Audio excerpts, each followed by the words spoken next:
உருவ பொம்மையை எரிப்பதை நிறுத்திவிட்டு தமிழகத்துக்கு தண்ணீர் திறக்க கர்நாடக அரசிடம் காங்கிரஸ் கட்சியினர் பேச்சுவார்த்தை நடத்த வேண்டும் என பாஜக மாநில தலைவர் அண்ணாமலை விமர்சித்துள்ளார்.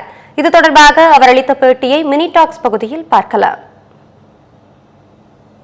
ஏன்னா செல்வ பிறந்தகையாக இருக்கட்டும், காங்கிரஸ் கட்சியாக இருக்கட்டும், அண்ணாமலையினுடைய உருவ பொம்மை எரிப்பதற்கு நேரம் இருக்கு. ஒரு குழு காங்கிரஸ் குழு கர்நாடகா போய் சித்தராமையா அவர்களை சந்திச்சு தமிழ்நாட்டுக்கு தண்ணி திறந்து விடுங்கன்னு சொல்ற காங்கிரஸ் கட்சிக்கு நேரம் இல்லையா? இதற்கு முன்பு பாரதிய ஜனதா கட்சி ஆட்சியில் இருந்துச்சு கர்நாடகால. அப்பொழுதும் வறட்சி இருந்துச்சு. நண்பர்களுக்கு தெரியும், பத்திரிகை நண்பர்களுக்கு தெரியும். அங்கே வறட்சி இருந்த பொழுது கூட எப்போது அங்க இருக்கக்கூடிய பாரதிய ஜனதா கட்சி தண்ணியை திறந்து விட மாட்டோம் என்று சொன்னார்களா? காரணம் முடியாது. அதற்கு தான் 2018 இத்தனை ஆண்டு நிலுவையாக இருந்த காவிரி நதிநீர் மேலாண்மை ஆணையத்தை நம்முடைய பாரத பிரதமர் அவர்கள் அமைச்சாங்க. எப்பொழுது காங்கிரஸ் ஆட்சிக்கு வந்தாங்களோ அப்பொழுதுதான் பிரச்சனை.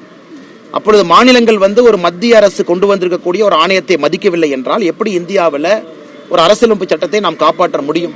ஆனால் இன்னைக்கு அண்ணாமலையினுடைய பொம்மையை நான் எரிக்கிறேன், தீ வச்சு கொளுத்துறேன்னு சொல்லக்கூடிய காங்கிரஸ் எல்லாரும் இங்கிருந்து பெங்களூருக்கு போயிருந்தா முதல் நான் பாராட்டியிருப்பேன். காங்கிரஸ் தலைவர் எல்லாத்தையும் கூட்டிக்கிட்டு இங்க இருக்கக்கூடிய சட்டப்பேரவை உறுப்பினர்கள், எம்எல்ஏக்கள், எம்பிக்கள் எல்லாத்தையும் கூட்டிக்கிட்டு பெங்களூரு போய் சித்தராமையா அவர்களை நட்பின் அடிப்படையில் 2 மாநிலங்களும் நன்றாக இருக்க வேண்டும் என்கின்ற அடிப்படையில் அவர்களை சந்தித்து தண்ணியை திறந்து விடுங்க. காரணம் எங்களுடைய உரிமை. கர்நாடகாவுடைய தண்ணியை கேட்கல. தமிழகத்திற்கு காவிரி நதிநீர் மேலாண்மை ஆணையம் அந்த ஃபார்முலா பேஸ்ட் அப்ரோச்சில் கொடுத்திருக்கக்கூடிய தண்ணியை தான் நாம கேட்கிறோம்.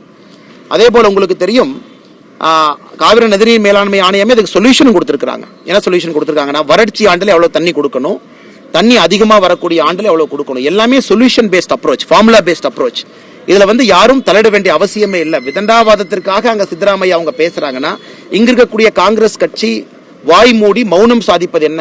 இந்தியாவில் இதற்கு முன்னாடி எங்கேயாச்சும் நடந்திருக்கான இந்த அநியாயம்?